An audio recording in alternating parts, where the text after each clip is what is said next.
જય માતાજી, જય સર્વપ્રથમ સ્વાગત છે તમારું ફરી પર રહસ્ય વ્લોગમાં। તો મિત્રો, આજના વ્લોગમાં આપણે દાદાનો ઇતિહાસ અને સાથે જ દાદાની મંદિરની જે સેવા અને પૂજા કરતા અને દાદાએ જેનામાં પોતાની શક્તિ અર્પણ કરી છે એવા દાનભા બાપુ વિશે પણ પરિચય કરાવીશું મિત્રો। તો વિડીયોમાં બના રહેજો। ચેનલ બનાવો, સબસ્ક્રાઈબ કરજો, લાઈક કરજો, કમેન્ટમાં જય દાદા જરૂરથી બોલો।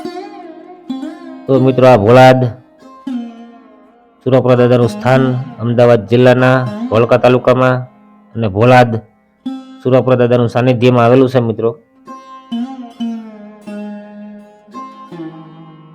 તો મિત્રો, 900 વર્ષ પહેલા વીરડુ બસાવો પોતાનું બલિદાન આપનાર સુરપુરા ધામ ભોલાદ ખાતે વીર તેજાજી દાદા તેમજ વીર રાજાજી દાદાની ખાંભીઓ આવેલી છે।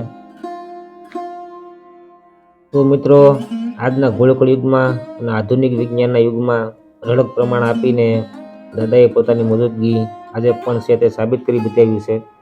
અને આજે પણ દેશ વિદેશના ખૂણે ખૂણેથી ઢારે વર્ણના લોકો દર્શન આવે છે। અને આજે પણ દાદાનું કોઈનું કંઈ પણ રૂપિયો લીધા વગર અને કોઈ પણ વ્યવહાર કર્યા વગર નિસ્વાર્થપણે દાનભા બાપુને નિમિત્ત બની લોક કલ્યાણનું કાર્ય કરી રહ્યા છે। એવું લાગે છે જાણે જીવતા સેવા કરવાની અધૂરા રહી ગઈ હોય એમ દાદા આજે પાળિયા થઈને સમાજ અને માય ભક્તોને સાચો માર્ગ આપી રહ્યા છે।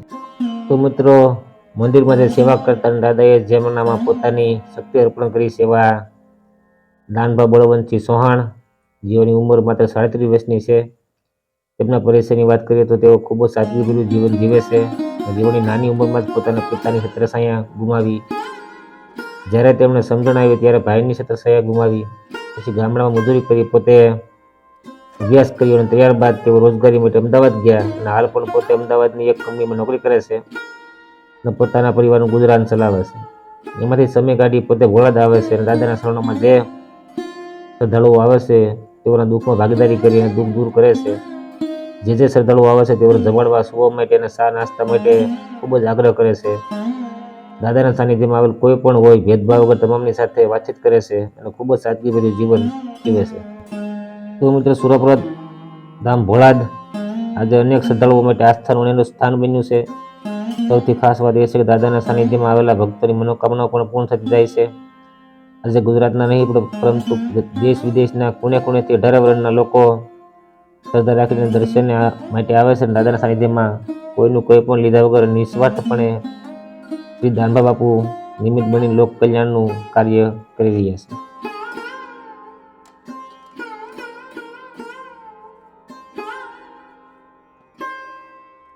તો મિત્રો, દાદાના સાનિધ્યમાં દર સોમવાર રાત્રે અને મંગળવારે દિવસે બેઠક યોજાય છે, જેમાં હજારોની સંખ્યામાં શ્રદ્ધાળુઓ આવે છે અને પોતાના દુઃખ દાદાની સામે રજૂ કરે છે અને તેના પ્રશ્નોનું નિરાકરણ આસ્થારૂપી પૂર્ણ થતું હોય છે। દેશ વિદેશમાંથી લોકો માનતાઓ માને છે, તેમની તમામની મનોકામના પૂર્ણ પણ થાય છે।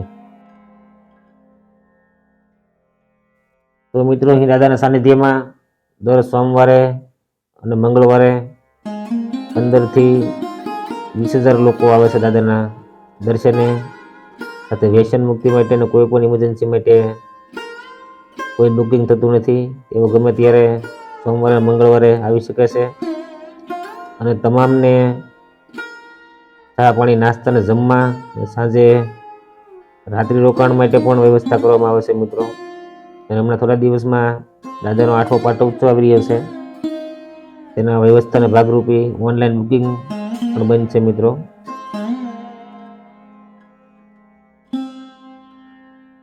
તો મિત્રો, આજના બ્લોગમાં આપણે સુરપરા દાદાનો ઇતિહાસ સાથે જ દાનભા બાપુનો પણ પરિચય થયો।